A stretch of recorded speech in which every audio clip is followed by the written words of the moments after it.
The worst franchise in NBA history finally has a reason to celebrate. They just drafted Dybantsa, a guy regarded as a generational offensive prospect with the ability to alter a franchise. Plus, they've surrounded him with young draft talent and old veterans. But unfortunately, before you Wizards fans get all excited, y'all gotta remember something. You've had many chances before. They get high draft picks, get some momentum, then for some reason or another, the organization finds every way to screw it up and self-sabotage. And the scariest part is this: Dybantsa might have the highest upside of any Wizards draft pick ever. If you're a Washington Wizards fan and are already triggered, my apologies. It only gets much worse from here. Let's talk about some numbers, aka 46, which means 46 years since the Wizards got past the second round of the playoffs. Oh, guess what? That's the longest mark of futility in NBA history. Oh, you want to know another number? 50. As in, they've not won a 50-win season since 1978-1979. Wow. And let's end with 64. As in the 3 previous seasons to this year, the Wizards had 3 64-loss seasons in a row. In short, the Washington Wizards have reached historic levels of ass and trash and ass trash. The Washington Wizards have lost 64 games at least over the last 3 years. They are a basketball abomination. The only in basketball. That's the only reason. If it was not for that, we'd be focused on them. They are horrible. Now let's look at the projected roster coming up. We have Trae Young at the point, Keyshawn George at the shooting guard, Dybantsa at SF, Anthony Davis at PF, Alex Sarr at the center. This lineup, on paper, looks pretty good. It also is helped by the fact that they've got some young guys coming off the bench in Bilal Coulibaly and Bub Carrington. They look pretty good on paper. Plus, if you add the fact that the East is also garbage, with so many changes happening, the Wizards actually have a strong chance of making the top 6. But where, oh where, have we seen this before with Washington? Oh yeah, you heard of a guy named John Wall?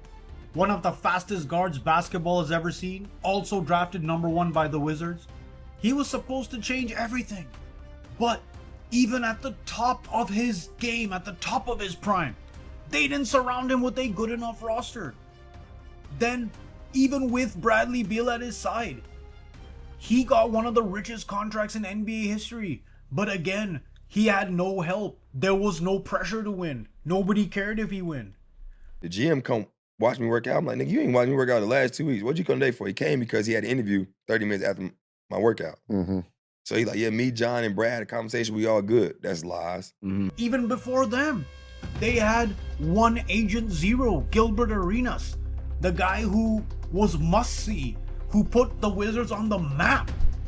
Even him, there was an amazing peak, but at his prime, they couldn't surround him with the right pieces, and yet again, overpaid him on the back end of his career. So fast forward to 2026, and of course the Washington Wizards are not going to overpay a vet who is way past his prime. Oh wait, the Washington Wizards just gave Trae Young a supermax contract, despite the fact that he is way past his best probably, and has suffered severe injuries and hasn't played, which is 100% true.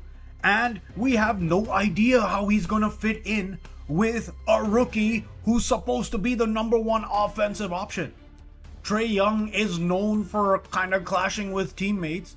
How, in addition to the money, what about the ego? Dybantsa needs to be in a situation where he's the out-and-out number 1 guy. And you would think Washington, of all places, would allow for this. But now, with them having these veteran presences on the team, how's that gonna help? Or is it gonna hurt? And let's not forget about Anthony Davis, who, let's be honest, since 2020 hasn't been the same guy. But if we zoom in even further, since being traded to Dallas, He has not been the same player and hasn't played a game yet for the Wizards. How do we know how this is going to turn out? Again, many mouths to feed, veteran presences, superstars, ex-superstars. Then let's talk about Alex Sarr. He's had an up and down time in the NBA. Last year he started showing something. But guess what? It's different when you have expectations. Here's my deal. The winner of the thing, though, is Peterson, because he's actually going to a team that can compete and win games, and he fills the void. You look at the Wizards, and they have been dysfunctional.